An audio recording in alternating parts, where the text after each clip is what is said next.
Ok, amigos, continuamos então nosso estudo de Apocalipse 17. Falamos um pouco no estudo anterior sobre a identidade da mulher, da meretriz, e agora falaremos um pouco sobre a besta sobre a qual ela está montada. Esta imagem de internet é uma das melhores ilustrações para a descrição que João faz em Apocalipse 17.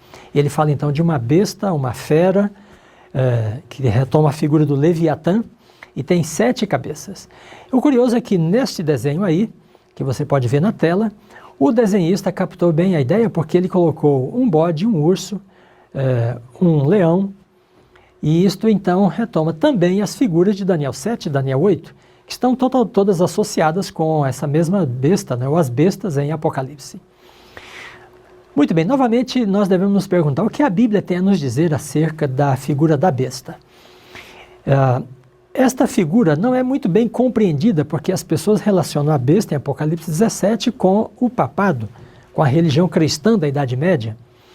E é claro que isto tem a ver, está correta a relação em vários termos, mas a besta representa mais do que isto. E eu quero então lidar com você com algumas possibilidades que os intérpretes trazem e vou levantar então alguns problemas que estas interpretações enfrentam. Então a primeira interpretação para a besta, em Apocalipse 17, é que ela representa Roma papal. E então os intérpretes que fazem esta relação dizem que o 8º rei deve ser a fase final da cura da ferida de morte que a besta leva em Apocalipse 13. Muito bem, um problema com esta interpretação é que Apocalipse 17 e 16 diz que a besta odeia a meretriz.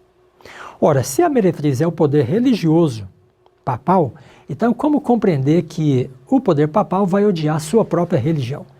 Então há uma contradição aí no próprio texto, né, para esta interpretação. A segunda possibilidade é que algumas pessoas dizem que a besta é o Vaticano. E o 8º rei, então, seria o último papa numa contagem dos papas desde 1929, né, quando a ferida teria sido curada. Novamente, a objeção que esta interpretação enfrenta é a mesma da anterior, porque o capítulo 17, verso 16 do Apocalipse diz que a besta e os reis odeiam a meretriz. E dizer que o Vaticano vai odiar a sua própria religião e destruí-la também não tem sentido. Além disto, Apocalipse 17, verso 9 diz que as cabeças da besta são reis, impérios. Porque o anjo fala para João assim, as 7 cabeças são 7 reis. Esta frase, né, aparece quase da mesma forma em Daniel 7,17, quando o anjo também fala para Daniel assim, os 4 animais são 4 reis. E aí no contexto de Daniel, o primeiro rei é a Babilônia, o segundo é a Pérsia. Então são reis e impérios, não são papas. Pois bem, a terceira possibilidade, então alguns intérpretes dizem a besta escarlate é o próprio dragão de Apocalipse 12. E o 8º rei é a fase em que o diabo será solto após o milênio, por pouco tempo.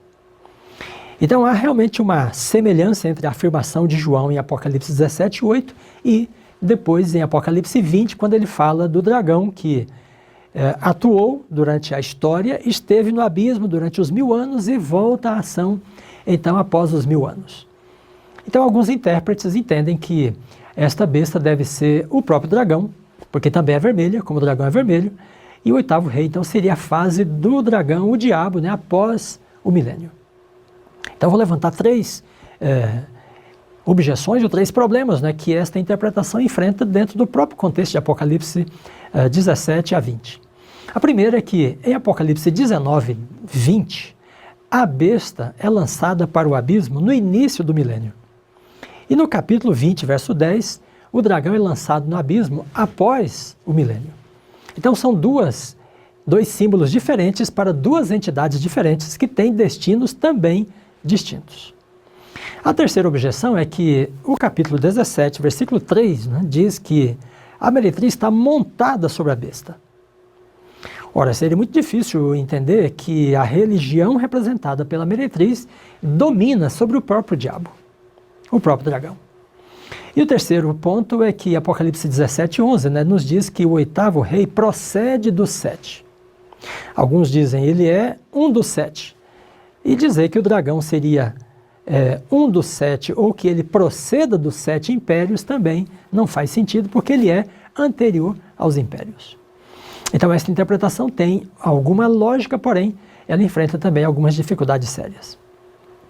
Pois bem, nós devemos perguntar então ao próprio contexto bíblico, né? O que é a besta no contexto bíblico?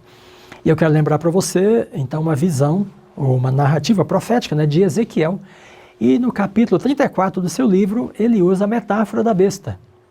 Ele diz lá que Deus faria um concerto, né, com as suas ovelhas que estavam espalhadas no cativeiro, e então Deus diz: e acabarei com a besta da terra.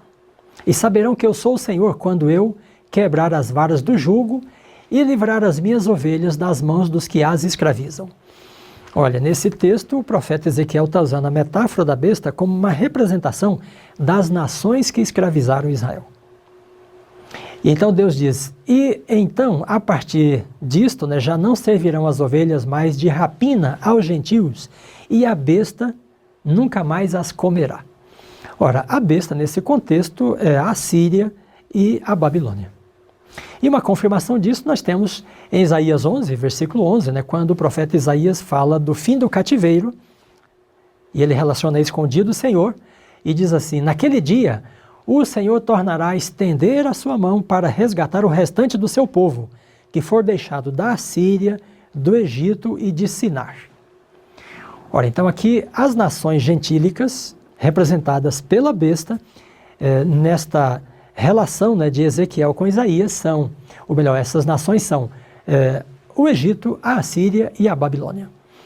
Então a resposta que a Bíblia tem para nós acerca da identidade da besta é que ela representa os impérios, as nações que antagonizam o povo de Deus, o povo da aliança.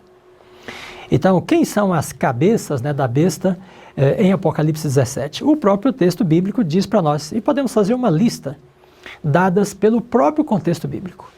Isaías, Jeremias, Ezequiel falam do Egito, Assíria e Babilônia, com a figura da besta. Daniel fala da Babilônia, Pérsia, Grécia e Roma, também com a figura das bestas. E depois no Apocalipse nós temos Roma e Roma papal.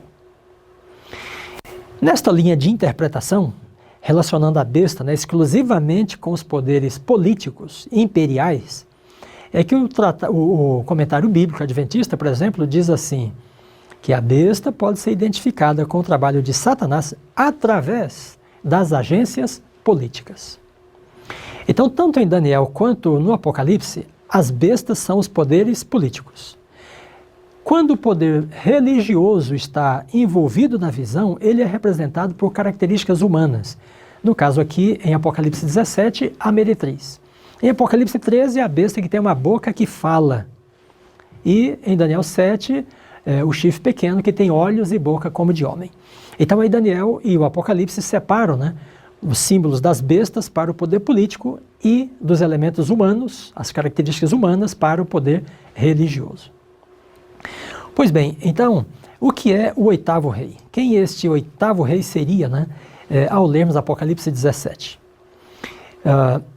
Primeiro devemos descartar a possibilidade de que o oitavo seja um dos 7, porque João não usou o numeral no texto grego que ele escreveu.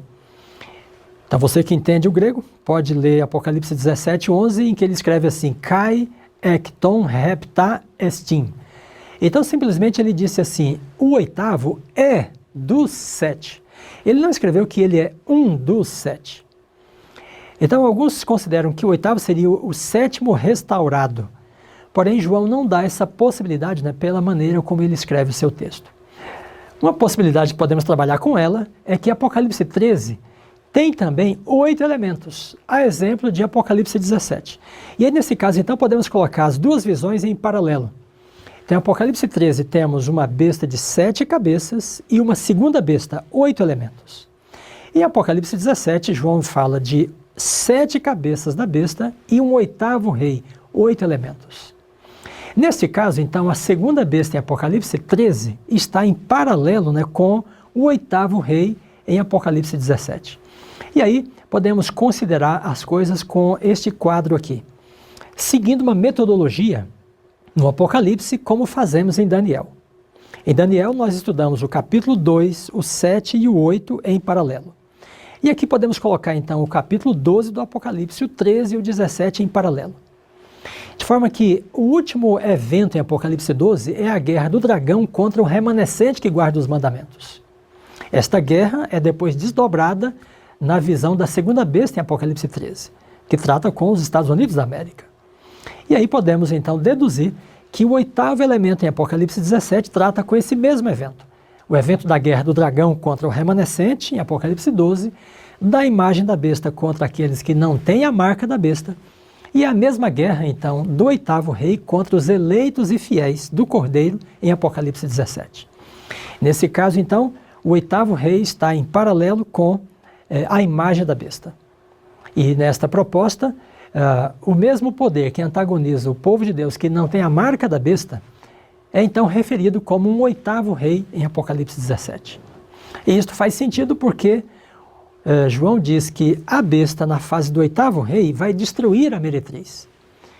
Ellen White chega a dizer que o poder político, na crise final, por fim vai se levantar contra o poder religioso, que o manipulou no seu conflito contra os servos de Deus.